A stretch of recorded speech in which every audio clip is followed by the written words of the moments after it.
नमस्कार। आइए सुनते हैं मालती जोशी की लिखी कहानी मन न भये 10-20। पापा, कार्तिक जी आए हैं, मैंने हाफते हुए कहा। पापा ने उपन्यास से थोड़ा सा सिर उठाया और कहा, तो आने देना, तू इतनी बदहवास क्यों हुई जा रही है? पापा, वे दीदी को पूछ रहे हैं, तो बता देना कि घर पर नहीं है, रिहर्सल पर गई है, उन्होंने इत्मीनान से कहा। सच, पापा तो कभी कभी, पर मुझे भुनभुनाने का भी अवसर नहीं मिला। कार्तिक भीतर आ गए थे। मे आई कम इन? उन्होंने दरवाजे पर खड़े होकर कहा। पापा ji, I think you don't mind my coming.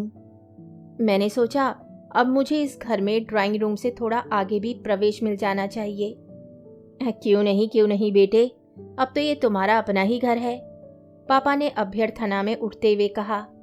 पर उनकी आंखों में स्वागत का भाव जरा भी न था। शायद पुस्तक अधबीच में छूट जाने का दुख था। कार्तिक के लिए एक कुर्सी सरकाते हुए बोले, शिखा बेटे, अपने जीजाजी के लिए कुछ चाय वाय का इंतजाम करो। मैं जैसे जान छुड़ाकर भागी, सीधे किचन में आकर ही दम लिया, लेकिन फिर लगा कि कुछ देर रुकना चाहिए था वहाँ। पापा का कुछ ठीक नहीं है, कभी कभी वे बहुत सच बोल जाते हैं। दीदी पर बड़ा गुस्सा आ रहा था। इतना मना किया था कि आज रविवार है, कहीं मत जाइए, पर जहां माँ शॉपिंग के लिए बाहर निकली, वे भी घर से भाग ली। जानती जो है कि कुछ हो जाए तो संभालने के लिए शिका है ही। राम राम करके कॉलेज का सिल्वर जुबली फंक्शन समाप्त हुआ था। उसमें दीदी की विरहिणी राधा खूब हिट हुई थी। उनके ससुराल वालों ने भी उनके नृत्य कौशल की सराहना की थी। पर बस उसके बाद माँ को धीरे से समझा दिया था कि अब वे किसी समारोह में भाग नहीं लेगी। एक ही शहर का मामला था, इसीलिए बहुत चौकन्ना रहना पड़ता है। दीदी इतना भुनभुनाती। उनसे कहिएगा आपके घर पहुंच जाऊं तब 7 तालों में बंद करके रखें, पर अभी से इतनी बंदिश क्यों? और बंदिश क्या यही एक थी? सगाई के बाद जैसे प्रतिबंधों का तांता लग गया था, पहनने ओढ़ने तक की आज़ादी नहीं रह गई थी। दीदी सचमुच कभी कभी इतना घबरा जाती, कहती, कहाँ के खामड़ लोग पल्ले पड़ गए हैं, क्या दुनिया में मेरे लिए यही एक घर रह गया था? माँ तब बड़े प्यार से समझाती, मन छोटा क्यों करती है पगली, तुझे कौन उनके साथ जिंदगी भर रहना है, थोड़े दिनों की तो बात है। तू तो अपने दूल्हे को देख, 7 जन्मों तक तपस्या करने के बाद ऐसा वर मिलता है। माँ के मुंह से तपस्या की बात बड़ी अजीब सी लगती थी, पर वे झूठ नहीं कहती थी। लड़का उन्होंने लाखों में एक ढूंढा था। लंबा ऊंचा कद, सुगठित देह यष्टि, चमकता गेहुआ रंग, तीखे नैन नक्श, एमकॉम फर्स्ट क्लास थे। स्टेट बैंक में ग्रेड 2 ऑफिसर थे। शहर में अपना मकान था। पिता रिटायर्ड सेल्स टैक्स कमिश्नर थे, इसलिए उनकी बातचीत में, रख रखाव में एक अभिजात्य था। और IAS में सिलेक्ट हो जाने के बाद तो उनका पूरा व्यक्तित्व ही गरिमामय हो उठा था। जिस दिन दीदी का रिश्ता लेकर पहुंचे थे ये लोग, उसी दिन कंपटीशन की लिस्ट निकली थी। बस उन लोगों ने इसे दीदी का ही शुभ शकुन मान लिया और बात बड़ी आसानी से पक्की हो गई। ऐतराज करने का प्रश्न नहीं था। दीदी को बहू बनाने में किसी भी परिवार को गर्व का ही अनुभव होता। अपने कॉलेज की ब्यूटी क्वीन समझी जाती थी। दीदी नृत्य में प्रवीण तो थी ही, इंग्लिश में MA भी कर रही थी। मांग जरूर उन लोगों की कुछ ज़्यादा लग रही थी, पर माँ कहती, अच्छे लड़के सड़क पर पड़े नहीं मिल जाते, खर्च तो करना ही पड़ता है। इतना रूप गुण लेकर आई है वह, तो क्या किसी बाबू या मास्टर के घर में जाएगी? हीरा सोने में जड़ा हो तभी अच्छा लगता है। लेकिन माँ का हीरा अक्सर उन सुनहले बंधनों से कसमसा उठता था। तब मुझे बहुत आश्चर्य होता था। सोचती थी, दीदी एकदम पागल है। ऐसे पति के लिए मैं तो जीवन भर का कारावास स्वीकार कर लूं। चाय लेकर बाहर गई तब कार्तिक पापा से कह रहे थे, तो पापा जी, अब ये जिम्मेदारी आपकी रही। शहर में हमारे रिश्तेदार भरे पड़े हैं। अगर वे कहीं जाती भी है तो शिखा को या भाई को साथ ले लिया करे। यूं अकेले आना जाना ठीक नहीं लगता। देखो बेटे, पापा ने अपना कप उठाते हुए शांत स्वर में कहा, इस घर में किसी के कहीं आने जाने पर प्रतिबंध नहीं है, कम से कम मेरा तो नहीं है। ये क्या कह रहे हैं आप इस घर के बड़े हैं। हाँ, बड़ा तो हूँ, पापा ने निर्लिप्त भाव से कहा, पर इस घर की रीति यही है। तुम्हारे घर आएगी रेखा तो तुम अपने सांचे में ढाल लेना। इतना गुस्सा आया पापा पर, कार्तिक के जाते ही बरस पड़ी मैं। आखिर उनके सामने ये सब कहने की क्या जरूरत थी। पापा उसी शांत स्वर में बोले, क्या क्या छिपाएंगे बेटा, और कब तक छिपाएंगे। आखिर एक दिन उन्हें सब जान ही लेना है। और उन्होंने साइड टेबल पर रखा उपन्यास फिर से उठा लिया और दूसरे ही क्षण वे उसमें डूब गए।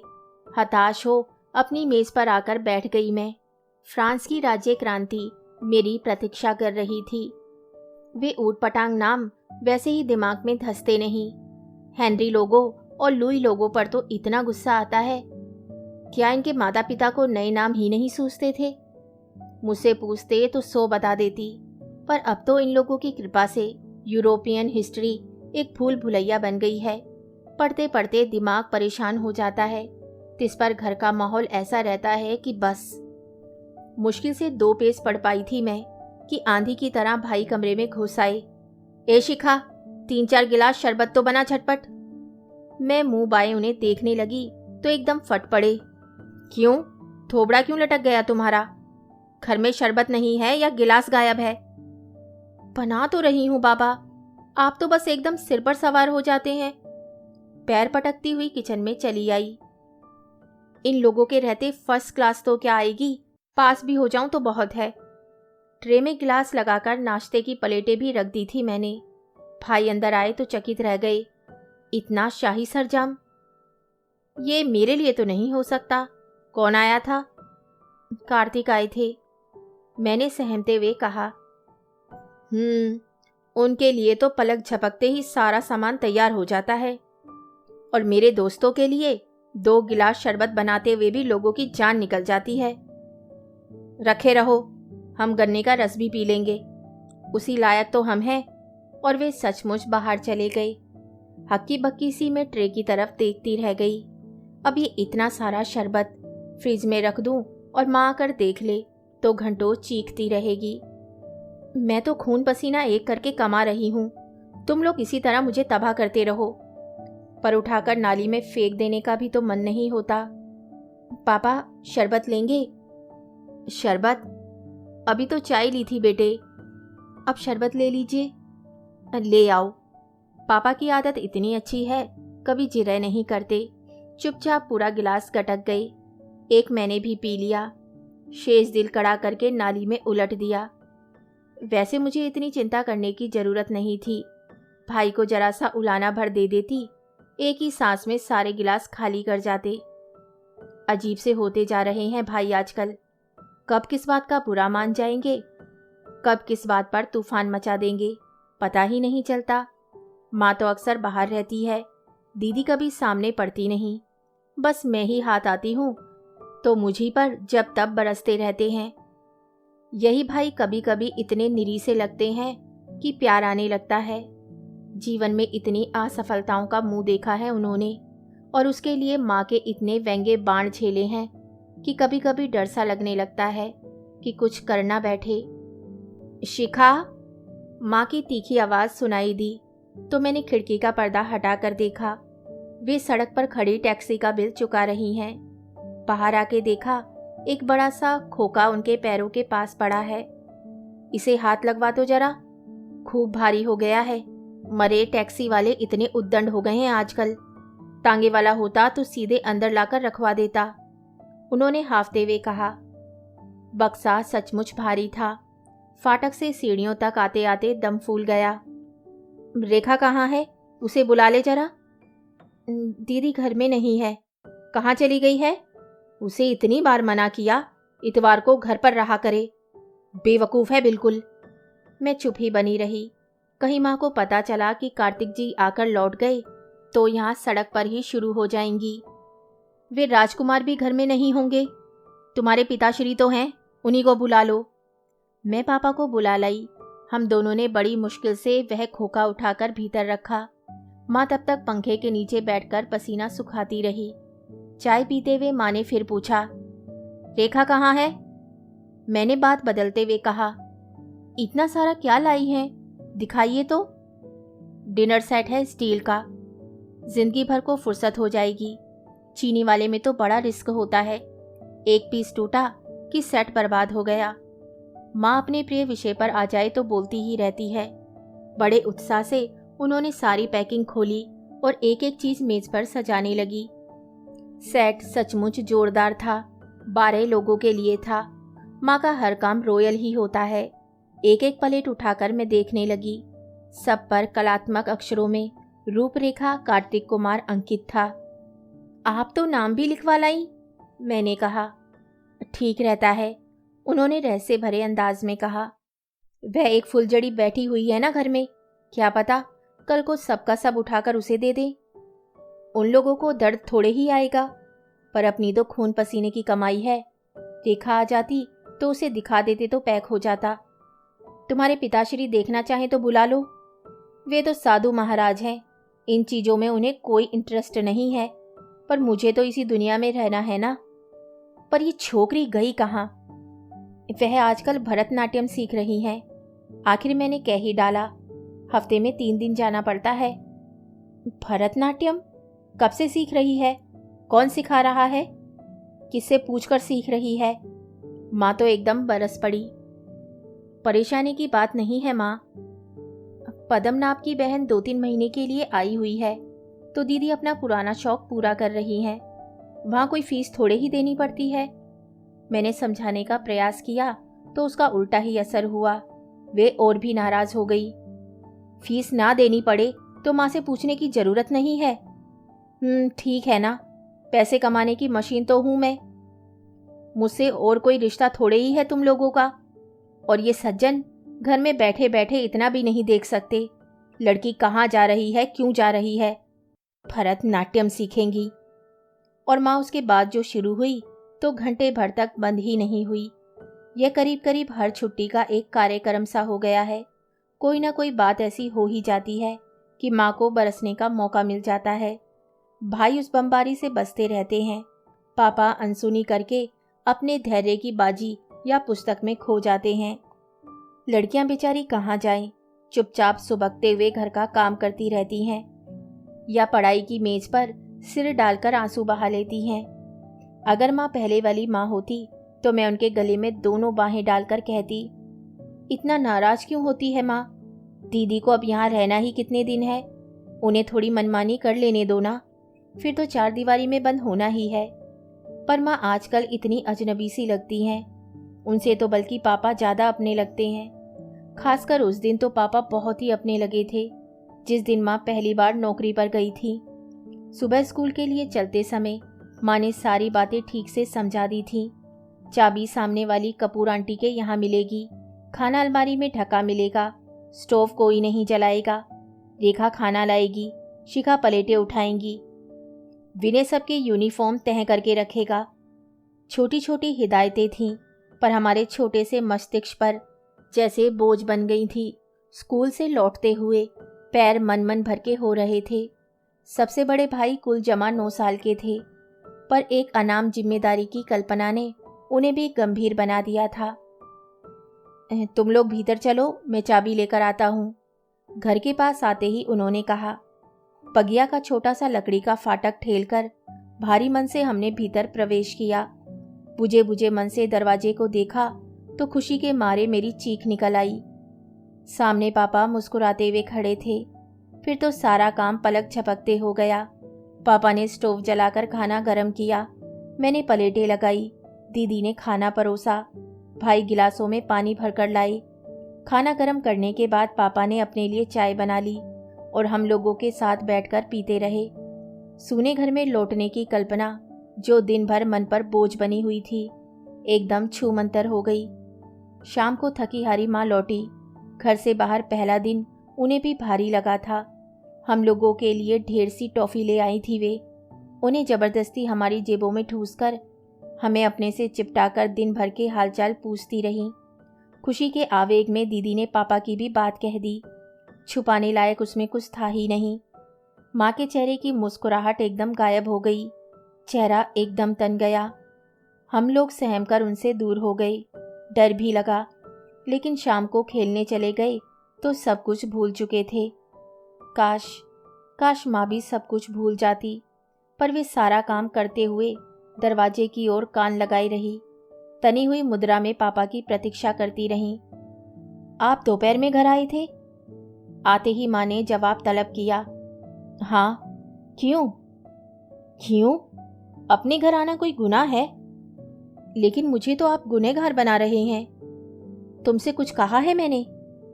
कहा तो नहीं, पर इतनी दूर से घर आने का एहसान क्यों? मैंने किसी पर कोई एहसान नहीं किया। अपने बच्चों के लिए आया था। रोज आऊंगा, पापा ने कुछ दृढ़ स्वर में कहा और मुंह हाथ धोने निकल गए। बच्चे बच्चे बच्चे, माँ जैसे पागल हुई जा रही थी। जब देखो बच्चों की बात उठाएंगे। क्या मुझे कोई ममता नहीं है, चिंता नहीं है? और बच्चे क्या इन्हीं के अनोखे हुए हैं? आज शहर की 90% औरतें नौकरी करती हैं, गोद के बच्चों तक को छोड़कर जाती हैं। उनके यहाँ कोई तूफान नहीं होता।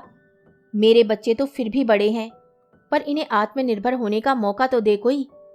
अगर लोग बाग इसी तरह दुश्मनी निकालते रहे तो ये बोने के बोने रह जाएंगे। माँ पता नहीं कितनी देर तक बड़बड़ाती रहीं। पापा बाथरूम से निकलकर कमरे में चले गए और हम तीनों रजाई में दुबक कर खाने के बुलावे की प्रतीक्षा करते रहे। यह पहला मौका तो था नहीं, पर हर बार मुंह का स्वाद उतना ही कसेला हो जाता था। कितने दिनों से घर में यही नाटक चल रहा था। विनोद कंस्ट्रक्शन में पापा की अच्छी भली नौकरी थी, गुजारे लायक मिल ही जाता था, पर माँ को संतोष नहीं था। सोचती थी कंपनी वाले पापा की प्रतिभा का फायदा तो उठा रहे हैं, पर ठीक से मुआवजा नहीं दे रहे। माँ की जिद के कारण पापा को आखिर नौकरी छोड़नी ही पड़ी। अब 2 साल से पापा सदर में दफ्तर खोलकर बैठे हुए हैं। पापा के पास प्रतिभा थी, अनुभव था, हिसाब किताब की क्षमता थी, पर प्राइवेट बिजनेस में इतने से नहीं चलता। 4 लोगों से मेल मुलाकात चाहिए, गट्स चाहिए, डेयरिंग चाहिए और चाहिए पूंजी। कम से कम इतनी पूंजी तो हो कि घाटा उठाने की हिम्मत बंधे। पापा यही मात खा गए थे और घर में असंतोष की पहली चिंगारी तभी फूटी थी। तब तो ये सब जानने की उम्र नहीं थी। तब तो यही समझी थी कि पापा की नौकरी चली गई है, इसीलिए माँ को नौकरी करनी पड़ रही है।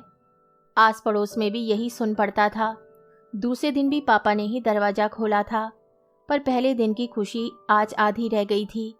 भाई ने धीरे से कहा भी, पापा अब तो हम लोग बड़े हो गए हैं, अपने आप खा लेंगे, आप इतनी दूर मत आया कीजिए। ना बेटे, स्कूल से लौटकर अपने आप खाना खाने में कितना दुख होता है, इसे मैं बहुत अच्छी तरह जानता हूँ। मेरी तो खैर मजबूरी थी, पिता का साया सिर पर नहीं था, पर तुम्हें ये दुख क्यों दूँ? बचपन की बात करते करते पापा का स्वर अक्सर भीग जाया करता था। बहुत कम जानते थे हम, बस यदा कदा मूड आता तो कुछ बता देते थे। उन कभी कभार सुनी हुई बातों से मन में एक खाका बना लिया था हम लोगों ने। उसमें पापा थे, एक बुआ थी और दादी माँ थी। पापा के बाबूजी तो उन्हें 2 साल का छोड़कर ही चल बसे थे। दोनों बच्चों को लेकर दादी माँ अपने भाई के पास चली गई थी।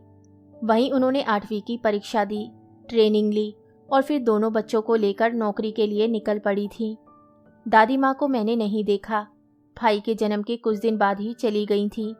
बुआ तो शायद बहुत पहले बचपन में ही चल बसी थी। पापा के स्नेहहीन बचपन की एकमात्र साथी थी उनकी जिज्जी। कैसा लगा होगा उनकी मृत्यु पर। पापा बहुत कम बोलते अपनी जिज्जी के विषय में, शायद उन्हें उतना कुछ याद भी ना रहा हो। बहुत वर्षों बाद पापा ने अपनी बहन की करुण अंत कथा सिर्फ मुझे सुनाई थी। 16-17 वर्ष की कच्ची उम्र में जिज्जी से कोई अक्षम्य अपराध हो गया था। पापा हाई स्कूल के विद्यार्थी थे उन दिनों। बहन के अपराध की गंभीरता को समझने की उम्र भी नहीं थी। फिर भी रोज से सुलग उठे थे वह। उसी आवेग में माँ की बताई हुई दवा शहर से तुरंत ही ले आए थे। बहुत तेज दवा थी। बुआ 3 दिन मछली की तरह छटपटाती रही थी। वे दादी के साथ निर्विकार भाव से उन्हें मौत के मुंह में जाते हुए देखते रहे। बदनामी के भय से डॉक्टर तक को बुलाया नहीं। अपनी उन्हीं अपराधीन बहन को अग्नि देते समय उनका किशोर मन कांप कांप गया। सारे आरोप प्रत्यारोप तो मृत्यु के साथ ही बिला गए थे। बच रहा था एक भयानक एहसास, एक अपराध बोध कि जीजी अपनी मौत नहीं मरी, उनकी हत्या की गई है और उस हत्याकांड में उनका भी बराबर का हिस्सा है। बहन की ये कलंक गाथा पापा ने माँ को भी कभी नहीं सुनाई। मुझसे ही कैसे कह गए, आश्चर्य होता है। उन दिनों में अपना एक पैर तुड़वाकर बिस्तर में कैद हो गई थी। माँ ने 15-20 दिन की छुट्टी ले ली थी। फिर कभी मेहरी के, कभी पड़ोस वाली आंटी के भरोसे मुझे छोड़कर काम पर जाने लगी थी। ज़्यादा छुट्टी लेना संभव भी नहीं था। खिड़की के पास लगे बिस्तर पर बैठकर मैं हसरत से सड़क का नज़ारा देखा करती। कैलेंडर को देखकर प्लास्टर खुलने का दिन गिना करती। तब पापा अवतीर्ण हुए थे दोस्त बनकर, मित्र बनकर। अपने साथ वे ढेर की ढेर पत्रिकाएं ले आते। उनमें फिल्मी भी होती, बच्चों वाली भी। कहते इससे मन हल्का रहता है। पढ़ पढ़कर बोर हो जाती मैं तो वे मेरे साथ बैठकर रमी, लूडो या सांप सीढ़ी भी खेलते। शतरंज मैंने उन्हीं दिनों सीखा। खेलते खेलते हम लोग ऊब जाते तो वे कॉफ़ी या बॉर्नवीटा बना लाते। फिर हम दोनों आमने सामने बैठकर सिर्फ बातें करते। पापा तब अपने बचपन की बातें करते। बचपन जिसे उन्होंने मखमली डिबिया में बंद करके मन के तहखाने में डाल दिया था। ऐसी ही भावुक क्षणों में उन्होंने बुआ जी की ये कहानी मुझे सुनाई थी और कहा था, जानती हो बेटे, इसीलिए तुम लोगों को पल भर भी अकेले छोड़ने का मेरा मन नहीं होता। दुनिया में सभी लोग तो सज्जन नहीं हैं और तुम लोग अभी कितनी नासमझ हो, पर तुम्हारी माँ को ये सब समझाना कितना कठिन है। पापा तो ये कहकर चुप हो गए थे, पर मैं उनका मतलब समझ गई। उन दिनों माँ ने जैसे हमें सब विषयों में पारंगत करने की कसम खा ली थी। सितार, कत्थक, स्विमिंग, बैडमिंटन, कोई विषय नहीं छूटा था। क्लास में भी रिजल्ट अच्छा रखना पड़ता था। अंग्रेजी और गणित के लिए बराबर ट्यूशन लगी हुई थी। इतना सब करते करते हम लोग हाफ जाते तो कहती, हमें शौक था तो हमें मौका नहीं मिला। दूसरों को देखकर तरसकर रह जाते थे। तुम लोगों को सुविधाएं मिल रही हैं तो नखरे आ रहे हैं। 7-8 भाई बहनों का लंबा चौड़ा परिवार था उनका। उस मध्यम वर्गीय परिवेश में संभव ही नहीं था कि सारी इच्छाएं, सारे शौक पूरे होते। समय से शादी हो गई, यही बहुत था। बचपन की सारी अतृप्त इच्छाएं माँ के मन में एक चिरंतन आक्रोश भर गई थी। अपने वर्तमान से वे कभी खुश नहीं रही। सुनहले भविष्य के लिए उनका असीम आग्रह पारिवारिक जीवन को नरक बनाने पर तुला हुआ था। उन दिनों पापा मेरी बीमारी के कारण दिन दिन भर घर में बैठे रहते। इसी बात को लेकर अक्सर दोनों में झड़प हो जाती। एक दिन तो हद हो गई। दफ्तर से लौटते ही माँ सीधे मेरे कमरे में चली आई। मुझसे हालचाल भी ना पूछा। एकदम कठोर स्वर में पापा पर बरस पड़ी। इसका बहाना लेकर आप कब तक घर में बैठे रहेंगे? मैं यहाँ वहाँ से क्लाइंट जुटाकर भेजती हूँ तो आपके दफ्तर में ताला पड़ा मिलता है। लापरवाही की भी हद होती है। क्रम से 4 घंटे तो वहाँ बैठा कीजिए। बेकार में हर महीने इतना किराया जा रहा है। पापा ने उस समय तो कोई उत्तर नहीं दिया। अच्छा ही हुआ। मेरी 2 सहेलियां तबीयत देखने आई हुई थीं। उनके सामने तमाशा नहीं हुआ। पर दूसरे ही दिन उन्होंने ऑफिस हमेशा के लिए छोड़ दिया। सारा सामान घर ले आए। बरामदे में एक पार्टीशन लगवाकर बोर्ड टांग दिया। माँ सिर पटक कर रह गई। सच ही था, उतने किराए में उतनी मौके की जगह दोबारा मिलना असंभव था। पर पापा टस से मस नहीं हुए। माँ के लिए भुनभुनाते रहने का जैसे एक स्थायी कारण जुट गया। रोज की चकचक से हम लोगों में तो इतनी दहशत भर गई कि संगी साथियों को घर पर बुलाना ही छोड़ दिया। भाई उस साल पहली बार फेल हुए थे। संगीत की स्वर लहरियां मुझे हौले से आकर जगा गईं। कहीं से सुप्रभातम आ रहा था। रजाई से सिर निकालकर देखा, बाहर गुप अंधेरा था। प्रभात अभी कोसों दूर था।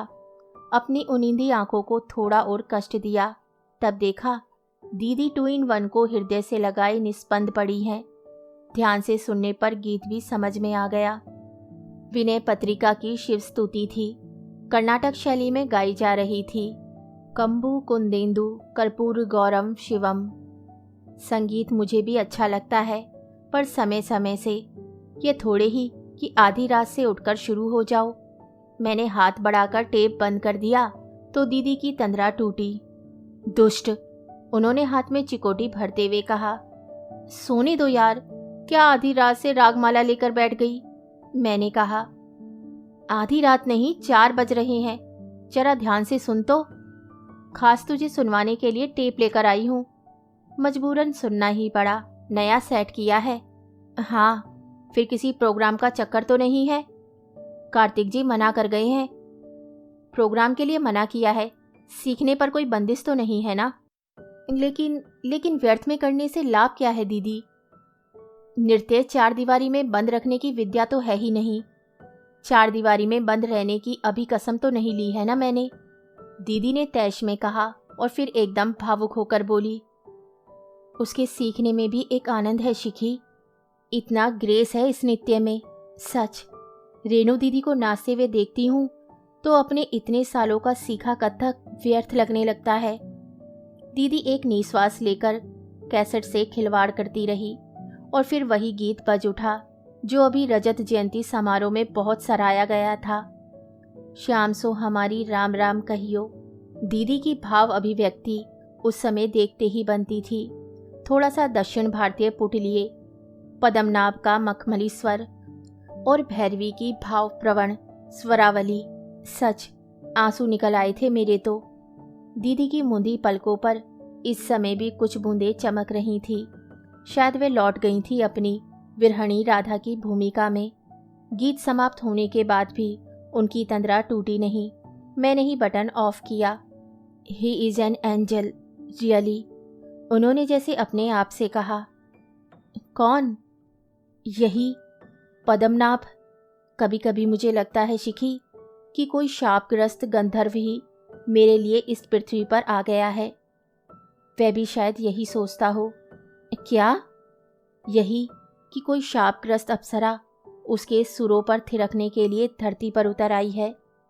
सच, तू भी यही सोचती है? उस दिन पद्मनाभ भी यही बात कह रहा था। दीदी, कहीं तुम इमोशनली इन्वॉल्व तो नहीं हो? पता नहीं शिखा, पर मैं इतना जानती हूँ कि यह व्यक्ति मेरे हर कदम पर फूल की तरह बिछ जाना चाहता है। और एक तुम्हारे कार्तिक हैं। तुम्हें नहीं लगता शिखा कि माँ अपनी छोटी प्रतिष्ठा के लिए मेरी बलि दे रही है? माँ की बात छोड़ो दीदी, तुम अपने मन का तो पता करो। तुमसे बिना पूछे तो कुछ हुआ नहीं है। यही तो, कभी कभी अपना ही मन कैसी अबूझ पहेली बन जाता है। सगाई से पहले मैं जानती ही नहीं थी कि मेरे जीवन का केंद्र बिंदु क्या है। धक से रह गई मैं। ये क्या कह रही हैं दीदी? कहीं माँ ने सुन लिया तो? और मेरी आंखों के सामने माँ का उस दिन का तांडव घूम गया। दीदी को चाहे अपने मन की बात बहुत बात पता चली हो, पर लगता है माँ ने उनका मन बहुत पहले पढ़ लिया था, तभी तो वे इतनी व्यग्र हो उठी थी। नहीं तो हम लोगों के कहीं आने जाने को लेकर उन्होंने कभी टीका टिप्पणी नहीं की। उनका अपना बचपन बहुत सी बंदिशों में बीता था। अपने उसी कुंठाग्रस्त बचपन का प्रतिशोध मानो इस तरह लेती थी वे। पर दीदी की सगाई के साथ उनके मन में छुपी बैठी परंपरावादी माँ बाहर आ गई थी। अब तो वे अक्सर दीदी को डांट देती हैं या बुजुर्गों की सी अदा में समझाने लगती हैं। दोनों ही बातें विचित्र सी लगती हैं। एक बात कहूँ दीदी? कहो। Padmanabh is no match for Kartik. उन दोनों की कोई तुलना नहीं है। तुलना कर भी कौन रहा है? यह तो अपनी अपनी पसंद है। फिर भी एक बात कहूँगी, पद्मनाभ पति के रूप में तुम्हें कभी खुश नहीं रख पाएगा। क्यों? वे बहुत अमीर नहीं है इसलिए? नहीं, यह प्रश्न यहाँ बहुत गौण है। तुम्हारे स्नेहदान से, तुम्हारे रूप की गरिमा से वह इतना अभिभूत हो जाएगा कि कभी तुम पर अपना अधिकार नहीं जमा पाएगा। बहुत प्यारा लड़का है पद्मनाभ, पर देखना, उसके इस बिना शर्त समर्पण से तुम बहुत जल्दी ऊब जाओगी, खींच उठोगी। लगता है काफ़ी रिसर्च कर रखी है इस विषय पर। रिसर्च करने जैसा क्या है इसमें? अपने आसपास आंखें खोलकर देख लो, समझ जाओगी। अच्छा तो शिखा जी, लगे हाथ यह भी बता दीजिए कि आदर्श पति की परिभाषा क्या है। दीदी ने चिकोटी ली तो मैं रट्टू तोते की तरह शुरू हो गई। आदर्श पति वह है जो अपनी पत्नी से हाथ भर ऊंचा हो और उसे सदा अपनी नाक के नीचे रखे। प्यार में हो या तकरार में उसका पलड़ा भारी रहे सदा। अपने समर्थ कंधों पर वे पत्नी की सुरक्षा का, सुख सुविधा का, भरण पोषण का भार उठा सके। बस बस बस, समझ गई। तुम्हारा ये आदर्श पति ठीक कार्तिक का हमशक्ल है और तुम दोनों एकदम 16वीं सदी से चले आ रहे हो। तुम दोनों? दीदी ने अनजाने ही कह दिया था, पर मन में जैसे जल तरंग बज उठा। कल्पना में अपने को कार्तिक की बगल में खड़ा करके देखा और दूसरे ही क्षण सारा संगीत थम गया। दीपावलियां बुझ गईं। दीदी के सामने अपनी ढेरों विसंगतियां याद आने लगी और हल्का सा मोच खाता अपना दाहिना पांव भी। लोग यूं ही कहते हैं कि प्रीतमुखी कन्या भाग्यवान होती है। क्या इसी को भाग्य कहते हैं कि आदमी सपने देखते हुए भी सहम जाए? कॉलेज से लौटी तो देखा घर में खूब हंगामा मचा हुआ था। माँ दफ्तर से असमय लौट आई थी और भाई और दीदी के साथ जमकर बहस हो रही थी। सभी चीख चीख कर अपना पक्ष प्रस्तुत कर रहे थे। कुछ देर तक शांति से सुनती रही, तब जाकर उस हड़बोंग का सिर पैर समझ में आया। दीदी के मौसेरे जेठ मास्को से आए हुए थे। उनके साथ उनकी रूसी पत्नी भी थी। दोनों दीदी को देखने को उत्सुक थे। शाम को सब लोग आ रहे थे। दीदी गुस्से में बड़बड़ा रही थी, मेरा अच्छा खासा तमाशा बना रखा है इन लोगों ने। हर तीसरे दिन कोई चला आ रहा है। खानदान ना हुआ, मुगलिया सल्तनत हो गई। तुझे क्या करना होता है? माँ बोली। तैयार होकर सामने बैठना भर होता है। जरा मेरी तो सोच, 4 चीजें लानी हो तो बाजार मुझे ही जाना है। घर ठीक करूंगी तो मैं ही। तेरे पापा ढंग के कपड़े पहनकर बाहर बैठ भी जाएं तो गनीमत है। औरों का तो सवाल ही नहीं उठता। प्लीज मम्मी, भाई एकदम गरजे। बेकार में झूठ ना बोलिए। जब भी मौका पड़ा है मैं ही कुलियों की तरह सामान ढोता फिरा हूं। आज भी जो बता देंगी करूंगा। पर मैं पूछता हूं, हर बार इतना शाही सरंजाम क्या जरूरी है? तेरी जेब से तो नहीं जा रहा है ना कुछ? मेरी जेब इस लायक कभी नहीं बनेगी, मुझे मालूम है। फिर भी पूछने का हक तो है। बहुत ऊंची उड़ान भरी है माँ आपने, निभाते निभाते दम फूल जाएगा। तो मंशा क्या है तेरी? उसे भी किसी भट्टी में फेंक दूं? जिंदगी भर जलती रहेगी मेरी तरह। माँ, कुछ करना हो तो बता दो जल्दी से। ये बातें बाद में भी होती रहेंगी, मैंने तिक्त स्वर में कहा। तब जाकर ये महाभारत थमा। फिर वही हाय तौबा शुरू हो गई। सोफे के कवर्स बदले जा रहे हैं, दीवान की जगह बदली जा रही है, नए पर्दे लग रहे हैं, क्रॉकरी चमकाई जा रही है, नाश्ते का सामान बनाया जा रहा है और भाई बेचारे बाजार के चक्कर लगाकर बेहाल हुए जा रहे थे। माँ को पल पल में कुछ ना कुछ याद आ रहा था। कभी कभी मुझे लगता है, भाई बोले, ये लोग किसी न किसी बहाने या तो जासूसी करने आते हैं या हमारी परिस्थिति का मजाक बनाने। भाई ठीक ही कह रहे थे। पिछली बार दीदी की फुफेरी सांस को लेकर उसकी ननंद आई थी तो देर तक कप प्लेटों को उलट पुलट कर देखती रहीं। माँ ने दूसरे दिन ही नया सेट मंगवा लिया। एक बार दीदी के ससुर अपने किसी मित्र के साथ आए थे। दीदी की शकुंतला की विदाई वाली बड़ी सी फोटो ड्राइंग रूम में लगी थी। इतनी पुरानी फोटो थी, दीदी के हाई स्कूल के ज़माने की, पर उसे भी वहाँ से हटाने के निर्देश मिल गए थे। एक बार बिना किसी सूचना के आधम के थे ये लोग। दीदी उस समय छत पर बाल सुखाती हुई पड़ोस की कांति दीदी से बतिया रही थी। उस पर भी आक्षेप उठाया गया। समझ में नहीं आता था कि ये लोग आधुनिक हैं या पुरातनपंथी। अगर पुरातनपंथी हैं तो रोज रोज समधियाने में आने की क्या तुक थी। माँ इस समय भी बहुत परेशान थी। दफ्तर में फ़ोन करके उन्हें इन मेहमानों की सूचना दी गई थी। तब माँ पापा को लेकर बाकायदे निमंत्रण देने गई थी। वहाँ दीदी की सास ने उन्हें कई बार कई तरीकों से बताया था कि नवीन और नताशा शादी में नहीं रहेंगे, और माँ पशोपेश में थी कि उन्हें शादी का नेक अभी ही दे दिया जाए या हटाओ भी माँ, वे कोई खूसट हिंदुस्तानी बुढ़िया है जो नेक वेक की बात समझेंगी। इतना जोरदार स्वागत कर रहे हैं हम लोग, इससे ज़्यादा की तो उन्हें आशा भी ना होगी। पर वे खूसट बुढ़िया साथ में रहेगी ना। और माँ ने हमारे मना करने पर भी ₹51 के 2 लिफाफे तैयार कर लिए थे। महीने की 22 तारीख को इतनी रकम भी भारी पड़ गई थी। सारा बजट गड़बड़ाया जा रहा था, पर मजबूरी थी। हमारी आपाधापी से बेखबर दीदी चुपचाप तैयार होती रही। उन्होंने लाल और काले फूलों वाला सलवार सूट पहन लिया था। हल्का सा मेकअप करके एक ढीली चोटी डाल ली थी। वह बहुत उदास लग रही थी। उदास और सुंदर। साड़ी वाड़ी पहनो। माँ ने देखा तो डांट दिया। हम अपने घर में बैठे हैं, जैसे हैं ठीक हैं। दीदी ने मुंह फुलाकर कहा, कहीं वह महारानी हुई साथ में तो होंगी तो आंखें बंद कर लेंगी। अब हमारा दिमाग मत खाइए, नहीं तो हम सीधे मैक्सी पहनकर बैठ जाएंगे। हाँ। दीदी ने 2 टूक फैसला सुना दिया तो माँ चुप हो गई। मुझे लगा दीदी विद्रोहिणी बनती जा रही हैं। माँ ने ज्यादा तंग किया तो मुंह उठाकर कह देंगी, मारो गोली शादी को, हमसे ये गुलामी नहीं होगी। माँ भी इस बात को समझती है शायद, तभी ना चुप हो गई। हेलो गर्ल्स, एम आई ऑल राइट? पापा ठीक 4:30 बजे तैयार होकर बाहर आ गए। कभी कभी ही सूट पहनते हैं पापा, पर बड़े स्मार्ट लगते हैं तब।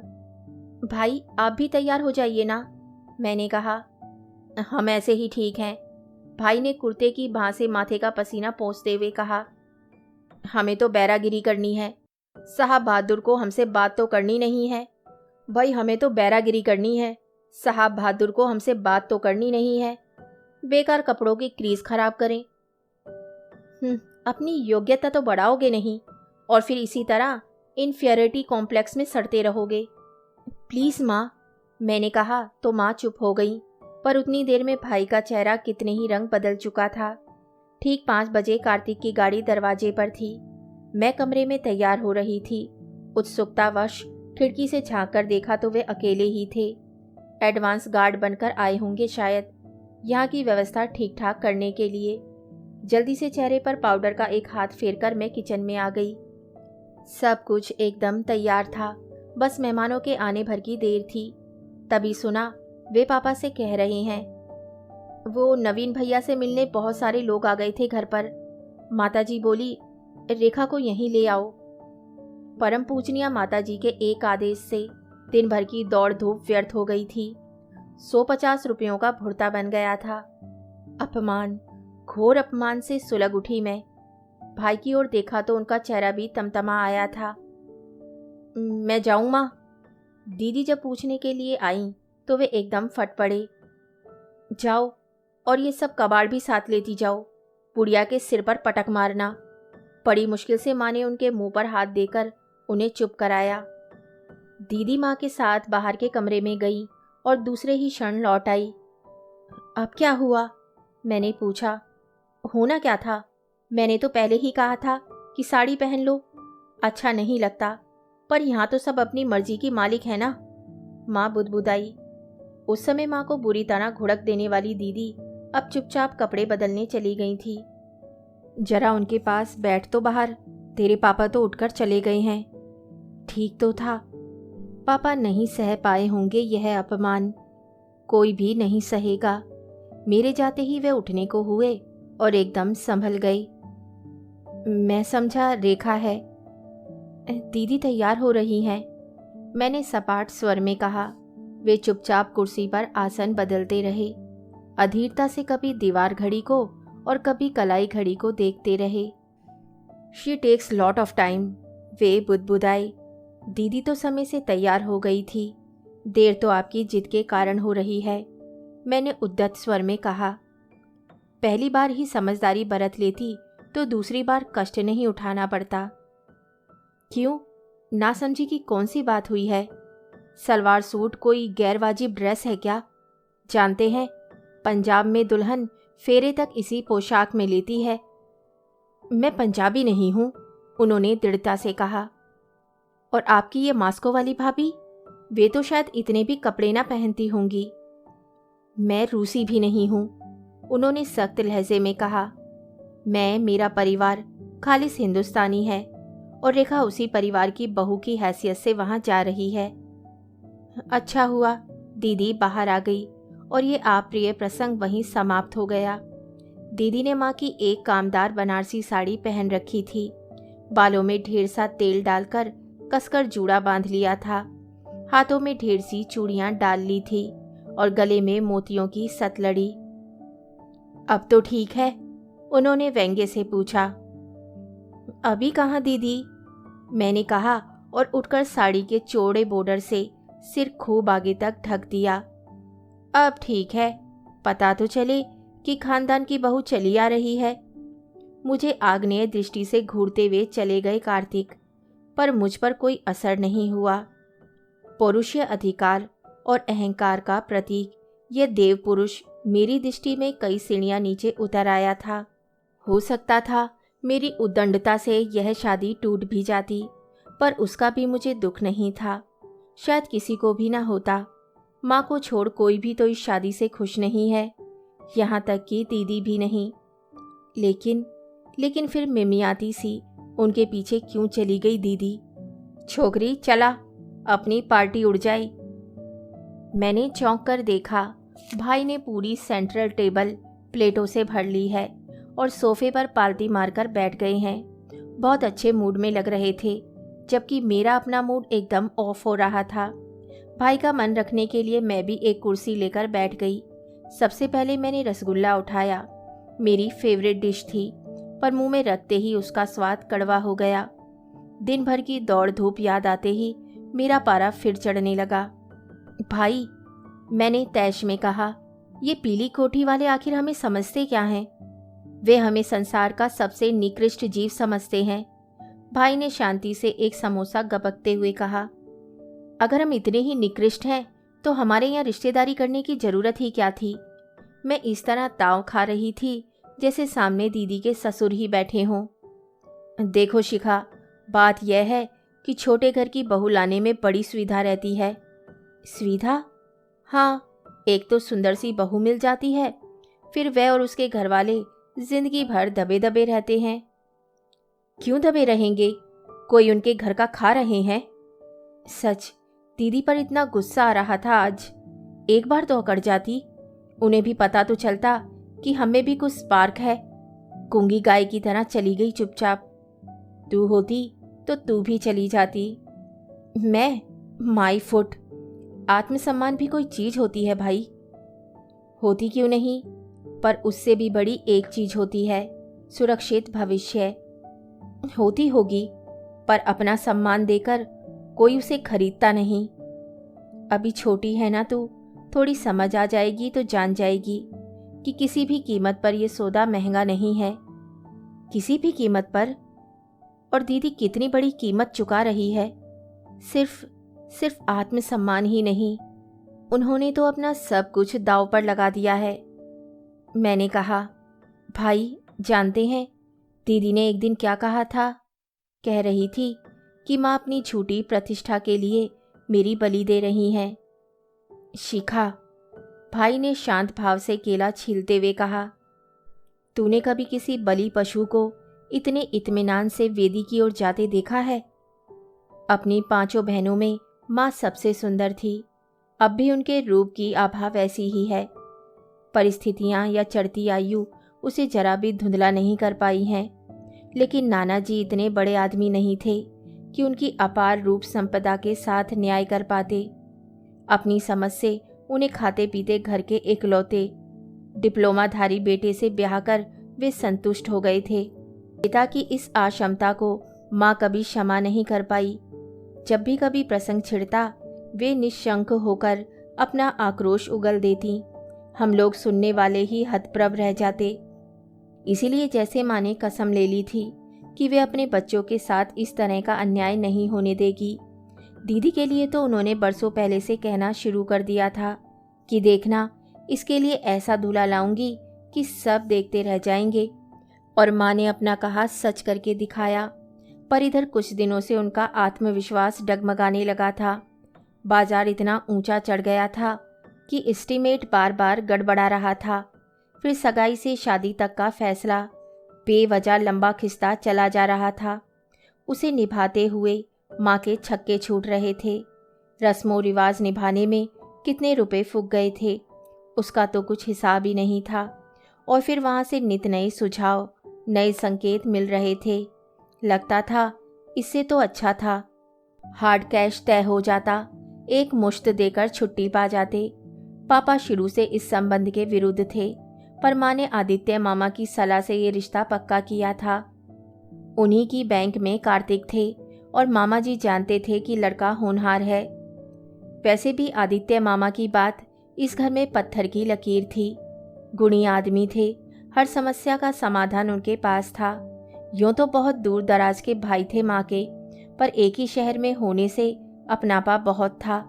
फिर भी कभी कभी लगता कि माँ का उनके प्रति भक्ति भाव कुछ ज़्यादा ही हो जाता है। भाई तो बहुत चिढ़ते, पिकनिक का प्रोग्राम हो या सिनेमा का, मामा जी साथ हैं तो भाई घर पर ही रह जाएंगे। अगर मामा जी का परिवार खाने पर आ रहा है तो भाई दिन भर बाहर रहेंगे। अगर पढ़ते हुए कोई ये कह भर दे कि पत्रिका मामा जी के यहाँ से आई है, तो ऐसे छोड़ देंगे जैसे जलता हुआ अंगार हो। पिछले दिनों माँ ने 2-4 बार दबी जुबान से कहा था, हायर सेकेंडरी फर्स्ट क्लास है तुम्हारा। आदित्य कह रहे थे, बैंक में छोटी मोटी पोस्ट पर लगाई लेते हैं, फिर परीक्षाएं देते रहना।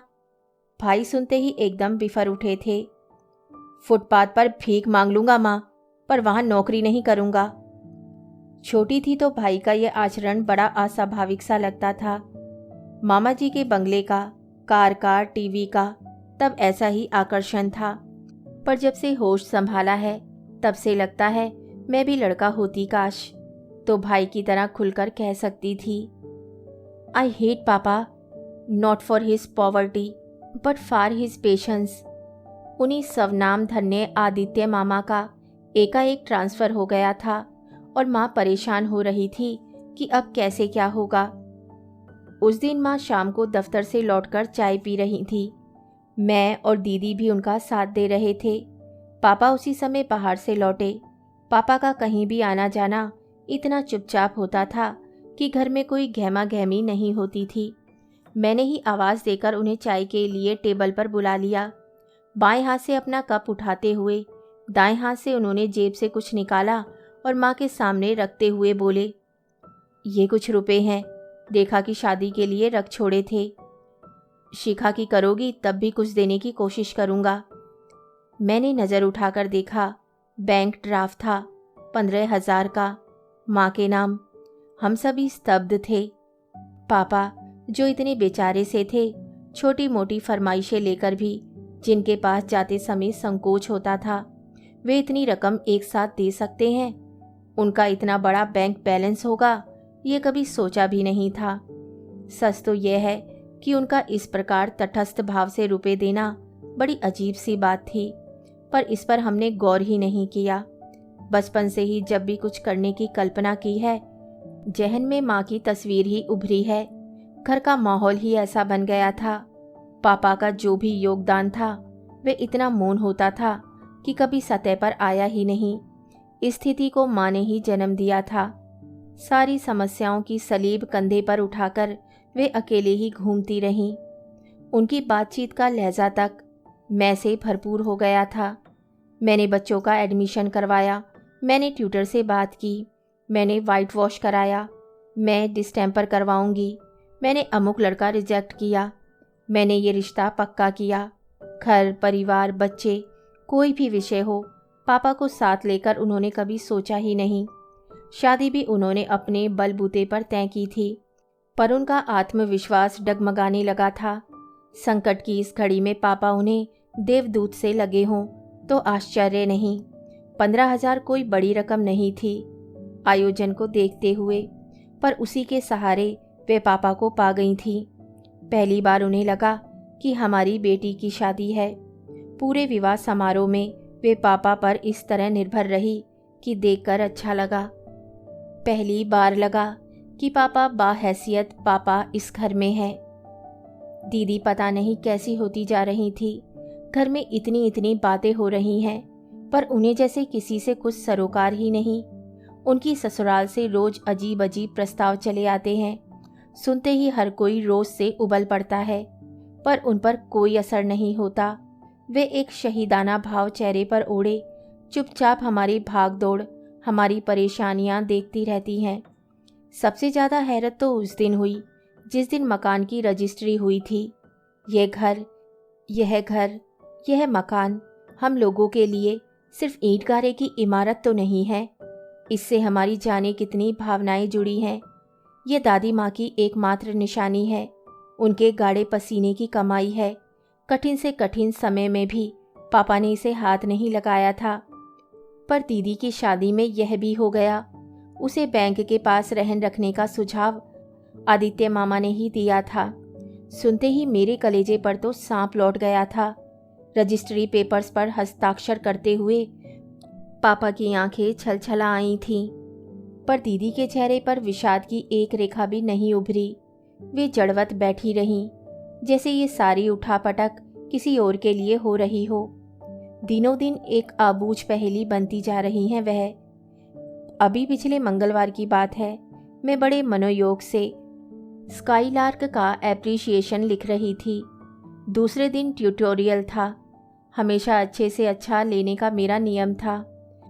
आज भी मैं अपनी सारी प्रतिभा उड़ेल कर लेख को अधिक से अधिक जीवंत बनाने का प्रयास कर रही थी, पर दीदी के कारण सब गड़बड़ हो रहा था। उन्होंने तो इन दिनों पढ़ने लिखने की छुट्टी कर रखी थी। मजे से आराम कुर्सी पर लेटी गुनगुना रही थी। हाथ में नीटा मस्कैट की कोई नोवेल थी। तिपाई पर मसूरी से आया ताज़ा पत्र पड़ा हुआ था। मसूरी से इन दिनों पत्रों का तांता लगा हुआ था। जैसे कार्तिक इतनी दूर से भी अपनी गिरफ्त ढीली नहीं करना चाहते।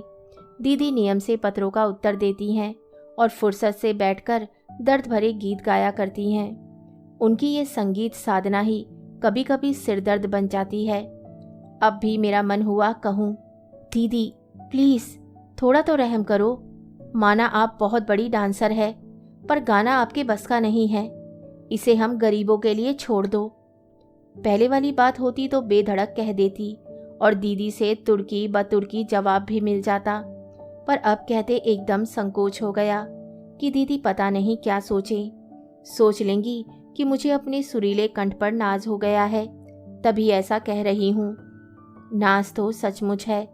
ईश्वर ने 2 ही 4 चीज़ें तो ऐसी दी हैं जिन पर नाज किया जा सके, बाकी तो सब खातों में जमा शून्य ही है।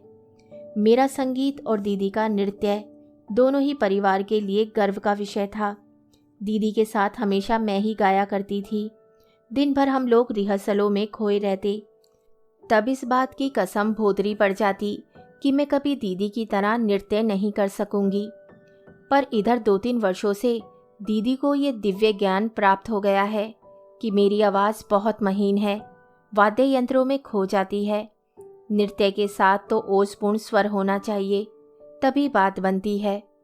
उनके इस निर्णय से मैं तो एकदम बुझ सी गई थी। अपने पर से विश्वास ही उठ गया था, पर बहुत शीघ्र ही पता चल गया कि दीदी को संगत के लिए एक देवी स्वर प्राप्त हो गया है। प्राप्त क्या हो गया है, वह तो नृत्य के साथ साथ उनके मन प्राणों में व्याप्ता चला जा रहा है। उस कण से निकली प्रत्येक पंक्ति उनके गले का हार बन गई है। उस समय भी वे बागेश्वरी का गला घोटते हुए गा रही थी, उधो मन ना भये 10-20। मेरी सहन शक्ति जैसे जवाब दे गई। अपनी कुर्सी उठाकर मैंने उनकी कुर्सी के सामने कर ली और आवाज़ दी, दीदी एक बात पूछनी थी। क्या? तुम्हारे कितने मन हैं? कभी हिसाब तो लगाओ। वे जैसे एक बारगी सिहर उठी, फिर धीरे से बोली, मन तो एक ही है रे, पर बट गया है। उनकी इस स्पष्टोक्ति से दंग रह गई मैं। फिर कुछ और गुस्ताख लहजे में पूछ ही लिया, दीदी कभी आराम से बैठकर तोल कर तो देखो, पलड़ा किसका भारी है, कार्तिक का या? कार्तिक इसमें कहीं नहीं है पगली। मैं तो माँ के बारे में सोच सोच कर पागल हुई जा रही हूँ। माँ? आश्चर्य से भरकर मैंने पूछा, माँ के लिए सोचने की ऐसी क्या ज़रूरत पड़ गई? यही तो, माँ के लिए कभी कुछ सोचने की ज़रूरत ही नहीं समझी हम लोगों ने। सदा उन्हें कटघरे में खड़ा करके ही देखा है, परंतु हमारा भविष्य सुधारने के लिए उन्होंने कितनी तपस्या की है, इसकी ओर कभी हमारा ध्यान ही नहीं जाता। एक अकेली औरत जिम्मेदारियों का हिमालय ढोती चली आ रही है, और उसे हमने कभी मन भर का प्यार भी नहीं दिया। We have taken her for granted. हमारी सारी सहानुभूति पापा के साथ ही रही है। कभी कभी लगता है यह भी पापा की साजिश रही है। आर्थिक असुरक्षा का ऐसा बोझ माँ के मन मस्तिष्क पर डाल दिया कि उनकी ममता के सारे स्रोत सूख गए और बच्चों की सारी गुडविल उन्होंने हड़प ली। मन हुआ चीख कर कहूँ, दीदी किस आर्थिक असुरक्षा की बात कर रही हो तुम? पापा ऐसे अकर्मण्य तो नहीं थे। उनके पंख माँ ने ही काट दिए हैं। अपनी आकांक्षाओं के लिए पापा के करियर की बलि दी है। पर वे गुडविल हड़पने वाला फिक्रा मन में अभी भी ताज़ा था, इसलिए सिर्फ इतना ही कहा, दीदी सभी माँ बाप अपने बच्चों के लिए खटते हैं, अपने अपने ढंग से खटते हैं। उनके सारे परिश्रम के मूल में यही भावना रहती है कि उनके बच्चे खुश रहें। माँ की सारी तपस्या के पीछे भी यही उद्देश्य रहा होगा। इसीलिए पूछती हूँ दीदी, क्या तुम खुश हो? वे एक बारगी सिहर उठी, फिर एक लंबी सांस लेकर दार्शनिक अंदाज में बोली, मेरा सुख मेरी खुशी तो अब सपना हो गया है रे। पर मैं हर कीमत पर माँ को खुश देखना चाहती हूँ। ऐसा कोई गलत काम नहीं करना चाहती जिससे उन्हें ठेस पहुँचे। गलत काम की तुम्हारी परिभाषा क्या है दीदी? मैंने तैश में आकर कहा। एक सीधे साधे इंसान को तुमने चकरघिन्नी बनाकर छोड़ दिया है। क्या बहुत अच्छा काम है यह? तुम उसे मुक्ति क्यों नहीं देती? क्या उसका करियर चौपट करके ही दम लोगी? दीदी चुप। और एक वे साहब बहादुर हैं, बड़े विद्वान बनते हैं। पता नहीं ईश्वर ने उन्हें आंख भी दी है या नहीं। तुम्हारी बातों में, तुम्हारी हंसी में, तुम्हारे पत्रों में छिपा हुआ झूठ वे एक बार भी पकड़ नहीं पाए। आश्चर्य होता है। और सबसे ज़्यादा आश्चर्य तो तुम पर होता है, जो 2 नावों में पैर रखकर आराम से बैठी हो। तुम माँ के लिए अपना सुख होम करने की बात करती हो, पर अपने सुख के लिए तुम किस किस का विश्वास होम कर रही हो, इस पर भी कभी सोचा है? बस शिखा बस, स्टॉप इट, दीदी ने एकदम कहा। उनका चेहरा तमतमा आया था। There is limit to everything. Yes दीदी, मैंने शांत स्वर में कहा। There should be a limit. घर में एक भयावह सन्नाटा छाया हुआ था।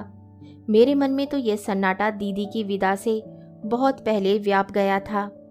पास रहकर भी इतनी दूर हो गई थी हम दोनों कि एक कमरा शेयर करने की मजबूरी भी अखड़ने लगी। उस विस्फोट के बाद दीदी मुझसे एकदम कतराने लगी और मुझे लगता था जैसे वे मुझसे नहीं, अपने आप से बच रही हों। शादी हुई और जैसे अपने आप ही सारे अवरोध दूर हो गए। विदा के समय मुझसे लिपटकर फूट फूट कर रोई दीदी। मन का सारा कलमश उन आंसुओं में बह गया। लेकिन मन और भी सूना हो गया, मन भी और घर भी। और कभी कभी ये सूनापन जैसे निगलने को दौड़ पड़ता है। शिखा, ओ शिखा। लगा कि बहुत दूर से कोई मुझे पुकार रहा है। बहुत यत्न से अपनी उनींदी आंखें खोलकर देखा। भाई पैताने खड़े मुझे आवाज़ दे रहे थे। बड़ी मुश्किल से अपने को झकझोर कर जगा पाई मैं। रो क्यों रही थी पगली? कहाँ, नहीं तो, मैंने कहा और छूकर देखा। पलकों की कोरे अब भी गीली थी। किताब लेने कमरे में आया था तो देखा तेरी तो हिचकी बंद रही है। दीदी की बहुत याद आ रही है। उनके बिना घर कितना मनहूस लग रहा है, मैंने कातर स्वर में कहा। हो जाएगी, कुछ दिनों बाद इस मनहूसियत की भी आदत हो जाएगी, क्योंकि घर की सारी रौनक तो उसी के साथ विदा हो गई है। अब घर में रह गए हैं 3 मनहूस प्राणी, तुम, मैं और पापा। 3 नहीं 2 कहिए, मैंने भी उनकी तरह विनोद का माहौल बनाते हुए कहा। आपकी गिनती कैसे कर लें हम? घर में रहते भी हैं कभी? अरे फिलहाल तो हूँ, साले सब के सब पास हो गए। यह भी नहीं कि एक आध सप्लीमेंट्री ही ले आता, अपना काम तो चलता रहता। भाई, आप किताब लेने आए थे ना, उस अलमारी में से ले लेंगे प्लीज़। और मैं पुनः करवट बदलकर लेट गई। भाई के मुंह से ट्यूशन का जिक्र जरा भी अच्छा नहीं लग रहा था। उनका यूं गरजमंद होकर किसी के यहाँ जाना मन को बहुत सालता था। सच तो यह था कि अब तक हम में से किसी को यह पता भी नहीं था कि भाई ट्यूशन भी करते हैं। सब लोग सोचते थे कि वे या तो क्रिकेट खेलने या यहाँ वहाँ चले जाते हैं या दोस्तों के साथ कॉलेज कैंटीन में बैठे रहते हैं। इससे ज़्यादा जानने की कभी ज़रूरत भी नहीं समझी। राज तो तब खुला जब शादी पर भाई ने दीदी को आनंद शंकर के एक LP का उपहार दिया। तब माँ पापा को ये एहसास हुआ कि फीस को छोड़कर महीनों से भाई ने कुछ मांगा नहीं है। इस एहसास को लेकर माँ दिन भर उदास रही और पापा का स्वर बार बार तरल हो आया था। Hello Padmanabh, how do you do? मैं हड़बड़ाकर उठ बैठी। पद्मनाभ और यहाँ, इस कमरे में? मुड़कर देखा, दोनों हाथ कमर पर रखे भाई अलमारी के सामने खड़े मुस्कुरा रहे हैं। पद्मनाभ की स्टील फ्रेम जड़ी फोटो जवाब में मुस्कुरा रही है। दीदी छोड़ गई हैं, मैंने मरी सी आवाज़ में कहा। जाते समय इससे लिपटकर खूब रोई होंगी। कैसी बातें कर रहे हैं आप? मैंने तड़प कर कहा, पर आंखों के सामने वे सारा दृश्य तैर गया। भाई झूठ नहीं कह रहे थे। आपको इस तरह किसी की भावनाओं का मखौल नहीं उड़ाना चाहिए, मैंने बेमतलब दीदी की वकालत करते हुए कहा। मखौल कहाँ उड़ा रहा हूँ बाबा, मैं तो हकीकत बयान कर रहा हूँ, वे बोले। उत्तर में मैं चुप ही बनी रही तो फिर बोले, नाराज हो गई क्या? सॉरी, याद ही नहीं आ रहा कि मैं परम श्रद्धेय दीदी की शान में गुस्ताखी कर रहा हूँ जो कभी माफ़ नहीं की जा सकती। लकी गर्ल, कैसे कैसे भक्त जोड़ लिए हैं कि कोई उसकी अनुपस्थिति में भी आलोचना नहीं कर सकता। यहाँ तो जिंदगी भर खाक छानते रहे, एक भी ऐसा ना मिला। और लोग बाग हैं कि सामने भी फब्तियाँ कसना नहीं भूलते। पीछे जो कहते होंगे उसका तो ईश्वर ही गवाह है। भाई ये सब कुछ बिल्कुल मजाकिया लहजे में कह गए थे, पर आखिर में उनकी आवाज़ भीग सी गई थी। सच, भाई कभी कभी इतने बेचारे से लगते हैं कि उन पर प्यार आ जाता है। मैंने फिर बात का रुख बदल देना ही ठीक समझा। कहा, हम लोग नाहक ही बड़े हो गए हैं, बच्चे ही बने रहते तो कितना मज़ा आता। तब ये जाति की, समाज की, भाषा की दीवारें पग पग पर हमारा रास्ता नहीं रोकती। इन चार दीवारियों में तब यूं दम ना घुटता। भाई ने अपनी पसंद की 2-4 पत्रिकाएं चुन ली थी। उन्हें लेकर वे मेरे पास पलंग पर बैठते हुए बोले, तू क्या पद्मनाभ के लिए ये सब कह रही है? यही समझ लीजिए। क्या तू सोचती है कि पद्मनाभ तमिल भाषी ना होता तो रेखा उससे विवाह कर लेती? क्यों नहीं करती क्या? इसी तरह 3rd डिवीज़न MA होता, इसी तरह एक पार्सल क्लर्क का बेटा होता तो कभी नहीं करती। और आज भी अगर पद्मनाभ में कुछ भी संभावनाएं होती तो जाति और भाषा की ये दीवारें अपने आप ठह जाती। न माँ को एतराज़ होता, न रेखा को। भाई, कभी कभी आप बहुत कड़वा सच बोल जाता हूँ, यही ना? माँ ने कार्तिक का रिश्ता जिस ढंग से हथिया लिया है, रेखा जिस स्थित प्रज्ञ भाव से घर की तबाही देखती रही है, उससे और क्या निष्कर्ष निकलता है। वैसे दीदी पूरे 6 महीने तक बड़े असमंजस में झूलती रही है, मैंने कहा। यह असमंजस, यह अनिश्चय ही तो उसकी कहानी कह जाता है। उसकी आस्था में जरा भी बल होता तो इतने सोच विचार की जरूरत ही क्या थी। प्रेम कभी मध्य मार्ग नहीं अपनाता। इट इज़ आइदर यस और नो। तो यह सब कुछ छलावा था? नहीं, छलावा नहीं था, भाई ने कहा और उठ बैठे। पीठ पर हाथ बांधकर कुछ देर तक कमरे में चहलकदमी करते रहे।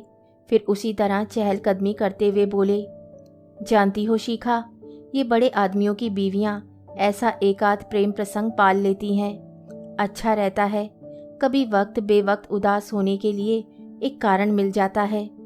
अत्यधिक सुख से जब मन बेस्वाद हो जाता है तो थोड़े से आंसू बहाने से राहत मिल जाती है। बड़ा कारगर नुस्खा है यह। भाई जैसे अपने आप से बोल रहे थे। मेरी समझ में नहीं आ रहा था कि मुझे क्या कहना चाहिए। और शिखा, ये लोग एक एक सहेली भी रख छोड़ती हैं। ये उनके लिए कस्टोडियन का काम करती हैं। कस्टोडियन मतलब? संरक्षिका। सारे प्रेम पत्र, उपहार, फोटो उसे सौंप दिए जाते हैं। उनका अपना घर बेदाग रहना चाहिए। जब कभी थोड़ी बहुत याद आने लगे तो सहेली के यहाँ चले आए, मन बहला लिया, और सहेली जिंदगी भर यही बेगार किया करे। पूरी बात तो सुना करो, हमेशा ये स्थिति थोड़े ही रहती है। 2-4 साल बाद नई जिंदगी का रंग मन पर चढ़ने लगता है, पिछली बातें बेवकूफ़ी सी लगने लगती हैं। तब ये उदार मना महिला अपनी सहेली से कहती है, आज से मैं अपना प्रियतम तुम्हें सौंपती हूँ। मेरे भाग्य में इसका सुख नहीं लिखा था, ईश्वर ने शायद तुम्हारे लिए ही इसे बनाया है। तब सहेली क्या जवाब देती है पता है? जवाब क्या देगी? साफ कह देती कि प्रेम अपनी जगह है, करुणा अपनी जगह। मुझे इस आदमी से सहानुभूति है, इसका यह तो अर्थ नहीं कि। मैंने भी यही कहा था। भाई चलते चलते एकदम रुक गए। क्या कहा? मैंने भी यही जवाब दिया था। माय गॉड, यानी कि रेखा जी इतनी अधीर हो उठी थी कि हनीमून से लौटने तक भी सब्र ना हो सका। खैर, तुमने जवाब अच्छा दिया। बेचारी रेखा कितनी निराश हुई होगी तुम्हारा 2 टूक जवाब पाकर। भाई के व्यंग्य को अनसुना कर मैंने बताया, मुझसे कुछ नहीं कहा, पद्मनाभ को पत्र लिखा है। क्या लिखा है? यही कि शिखा बहुत प्यारी लड़की है, ईश्वर ने उसके साथ एक अन्याय कर दिया है, पर उसकी भरपाई भी खूब की है। तुम दोनों मिलकर एक अलौकिक संगीत की सृष्टि कर सकोगे। और वे गधा ये सब तुम्हें सुनाने चला आया। भाई की मुट्ठियाँ एकदम कस गई थी। उसका कोई दोष नहीं है भाई, मैंने उन्हें शांत करते हुए कहा। दीदी ने हजार कस्में जो दे रखी थी, और अभी तो सब कुछ इतना ताज़ा है कि यह बात टाल नहीं सकता। चुपचाप पत्र पकड़ाकर चला गया। और तुम्हारा जवाब? वह मैंने डाक से भेज दिया। लिख दिया कि माँ बाप ने बहुत सोच समझकर दीपशिखा नाम दिया है मुझे। मैं चुपचाप जीवन भर जलती रहूंगी, पर किसी की दया की भीख मुझे मंजूर नहीं है। इरादा तो दीदी को ही लिखने का था, पर उनका रसभंग क्यों किया जाए। पर इतना सब कहते कहते वेग से मेरा गला भर आया। भाई, क्या सचमुच इतनी दयनीय हूँ मैं? थत पगली, उन्होंने कहा और मुझे अंक में भर लिया। बड़ी देर तक मेरे बालों पर, मेरी पीठ पर हाथ फेरते रहे। भाई का यह स्नेह स्वरूप मेरे लिए एकदम नया था, पर उनकी ये निशब्द सांत्वना भी तो मुझसे झेली नहीं गई। पता नहीं मन कैसा हो गया है। कोई प्यार भी करता है तो मुझे उसमें दया की, करुणा की बू आने लगती है। वे ऐतिहासिक पत्र देखेंगे। बहुत होले से अपने को अलग करते हुए मैंने कहा, रहने दे, उसमें देखना क्या है। अपनी पुस्तकें समेटते हुए वे बोले, यही सब तो लिखा होगा कि मैं अपने प्यार को यथार्थ के क्रूर थपेड़ों से बचाना चाहती हूँ। मेरे मन के तहखाने में इसे सुरक्षित रहने दो। प्रेम के शाश्वत रखने का इन लोगों का यह तरीका अच्छा है, पर जरा कठोर है ना? और भाई कमरे से बाहर चले गए। मैंने दराज खोलकर दीदी का वह पत्र निकाला। बड़ी सुपर फाइन अंग्रेजी में लिखा था, मैं जयदेव की पद्मावती बनना चाहती थी। कल्पना की आंखों से रोज देखती थी कि संयुक्ता और रघुनाथ पाणी ग्रह की तरह हमारी जोड़ी भी रोज कीर्ति के नए शिखर चूम रही है। पर मैं जानती हूँ सभी सपने सच नहीं होते। सत्य कल्पना से कोसों दूर होता है। जीवन पथ पर सब फूल नहीं बिछे मिलते। तब क्या मोहभंग के उन क्षणों में मैं तुम्हें प्यार कर पाऊंगी? मुझे अपने ऊपर इतना विश्वास नहीं है, लेकिन जिससे इतना प्रेम किया है उससे घृणा करने लगूंगी, ये कल्पना भी दहशत पैदा करती है। भाई बिना पढ़े कैसे जान गए सब, और जैसे दिमाग में एकाएक कुछ कौंध गया। भाई के चेहरे पर पुती वेदना, उनकी आंखों का सूनापन, उसके स्वर का भीगापन, सभी जैसे एक साथ अपना इतिहास कह उठे। कैसी मूर्ख थी मैं! कितने आत्म केंद्रित हैं हम सब। दिन रात एक भट्टी से सुलग रही उनके मन में, पर किसी को आस तक नहीं आती। मन हुआ दौड़कर उनके पास पहुंच जाऊं, वे कमरे में नहीं थे। इतनी धूप में छत या आंगन का सवाल ही नहीं था। तभी पापा की कैबिन से टाइपराइटर की खटखट सुनाई दी। जाकर कनखियों से देखा, शून्य में ताकते हुए भाई मशीन से खिलवाड़ कर रहे हैं। पर उस पर खिलवाड़ में भी लगातार एक ही नाम अंकित होता चला जा रहा है। भाई! आवाज़ पर एकदम चौंक उठे वे। मशीन पर लगे कागज को अनदेखा सा करते हुए मैं पास खड़ी हुई। भाई, एक बात कहनी थी। क्या? इस समय तक वे काफ़ी संभल चुके थे। मैं सिर्फ यह कहने आई थी भाई कि दुनिया बहुत बड़ी है, उसमें और भी लोग हैं और सभी दीदी जैसे या पुनीता मिश्रा जैसे नहीं हैं। भाई का चेहरा एकदम सफ़ेद पड़ गया। डूबती सी आवाज़ में इतना ही कह पाए थे, thanks Shikha, thanks for understanding. कहानी सुनने के लिए धन्यवाद। तो इसी के साथ मैं आपसे विदा लेती हूँ और कल फिर मिलती हूँ एक नई कहानी के साथ।